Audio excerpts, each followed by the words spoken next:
It's nice to be face to face again. Yes, it is. Absolutely. Make new friends. That's right. And be impressed by people's beards, which is how I feel toward you.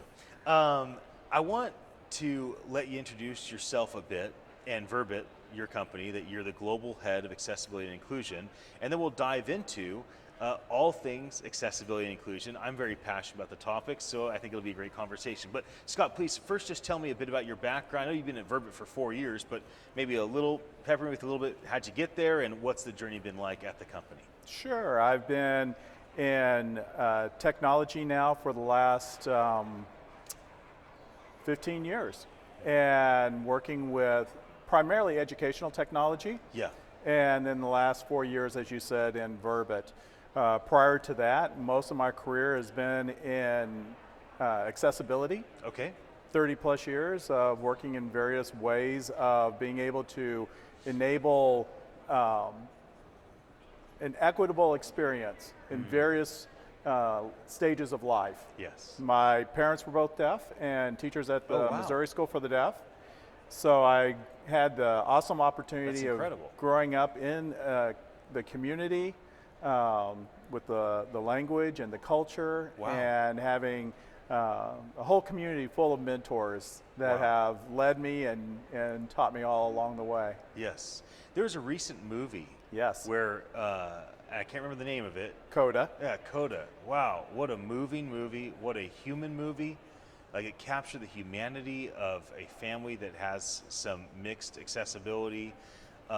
So that's an amazing part of your journey. It so is. Both parents were deaf. Both parents were deaf. Do you deaf. have siblings? I do. Okay. An older sister and an older brother. And were you and your two siblings didn't have the same issue that your parents had faced? No, my parents both became deaf through an illness as opposed to being genetic. Wow, wow, wow. So the three of us were all hearing. That's incredible.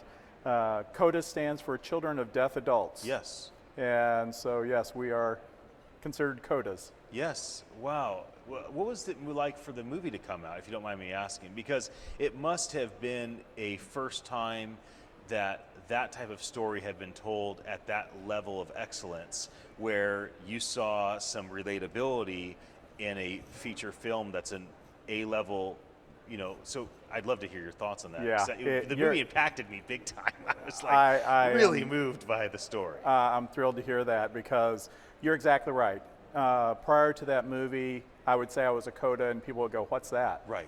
Now I say I'm a CODA and they go, oh, I've seen the movie. Yes. And the beautiful thing about the movie that they did so well was to show the contrast between the cultures and understanding of the various components of culture. And why would parents who were deaf treasure the thought of having a deaf child?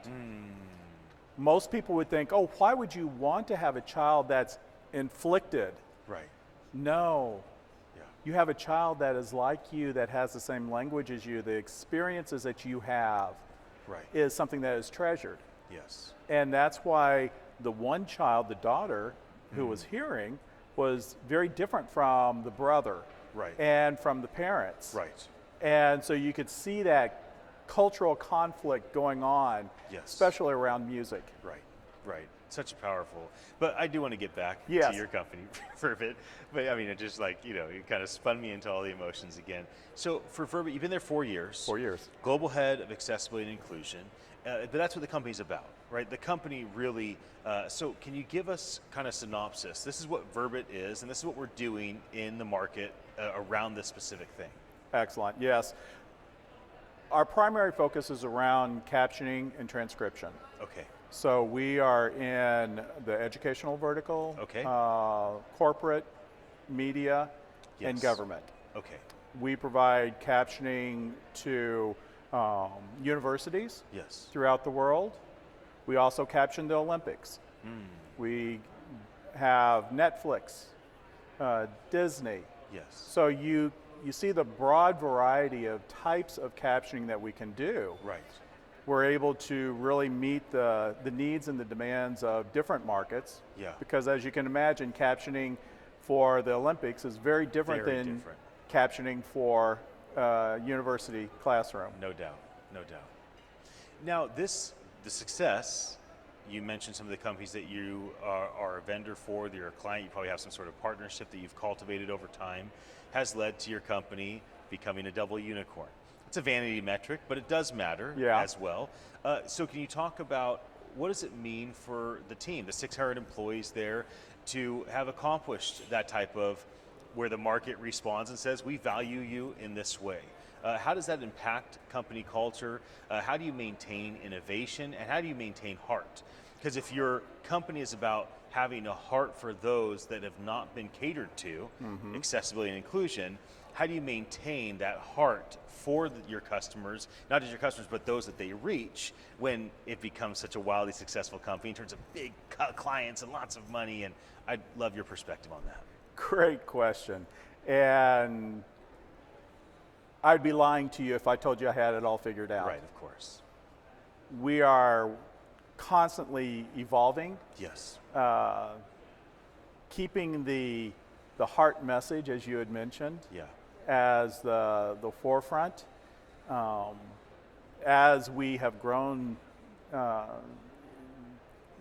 rapid growth is not even coming close to explaining how quickly we've grown, but it has been a growth that we have held on to our culture. Yeah. Our founder, Tom, likes to say that culture eats strategy for breakfast. No doubt about it. And that is something that has been really core. But what we have done within our culture is to also infuse accessibility throughout our culture. Yes. Oftentimes you'll see people talk about culture change. Yeah. We don't want to change our culture, but we want to infuse accessibility into that culture, so that the understanding of the individuals that we serve, who is the end user of the services that we produce. Yes. And so that is the ongoing opportunity that we have to make sure that everybody on our team, all 600, are aware of, understand, and have that driving force of why we do what we do. Right. When you're here, who are you hoping to connect with? Who would be the people, and how should they approach Verbit? Because it's not just who do you want, who are your prospects, or are you hiring, are you looking for new clients, but also how do they approach you? Because that's a big part of the equation. But I'd love for you to share that with us. My position is probably a little bit different than most others that are here, in that my goal of being here is really to help others that are designing, developing, using voice AI to think about how can what we're designing also impact and provide individuals with disabilities an equitable experience. Let me pause you there. I'm asking you to do something I haven't asked anybody else to do. I want you to look at that camera, and I want you to answer that question. So I just want you to tell the audience, when they see this, your heart message on why this is important and how they can do it. They're right there ready for you. I'm probably here with a different perspective than most people, in that I'm here to communicate and to reach out to all of the companies, all of the individuals that are here that are developing, that are designing with voice AI, to think about how you can enable your developments to enrich individuals who have disabilities, to enrich their lives, to enable them to have a greater access and be able to have an equitable access as anybody else. I'm glad I asked you to do that. Every once in a while there's a message that has to break through the noise of just a conversation. That's right. Final question I'll ask you is, what's the benefit of a gathering like this for you as a human and for Verbit as an organization? It sounds like influencing folks and being available to speak into them and their companies. But when you come here, I mean, some people are going to watch our conversation that didn't come and may not intend to come. Why should they consider coming to a gathering like Voice 22? What I'm taking away from this conference is information that is taking place right now. What is the developments taking place? What What Yeah. does the next year look like? Right.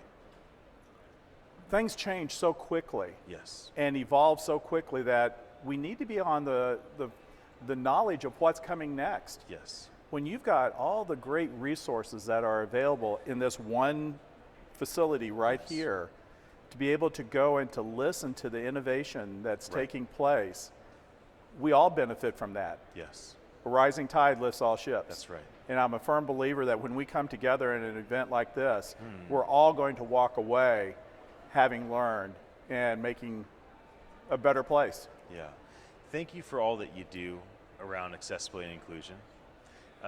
Many of the people that will be ultimately helped will never get a chance to thank you and your team, so the thanks goes to the whole Verbit team and all of your peers in competitive companies. Those that have not been traditionally catered to, it is so wonderful to have companies start to think about them and be mindful of their needs and how we can make small little changes in our approaches to create a better environment for everyone.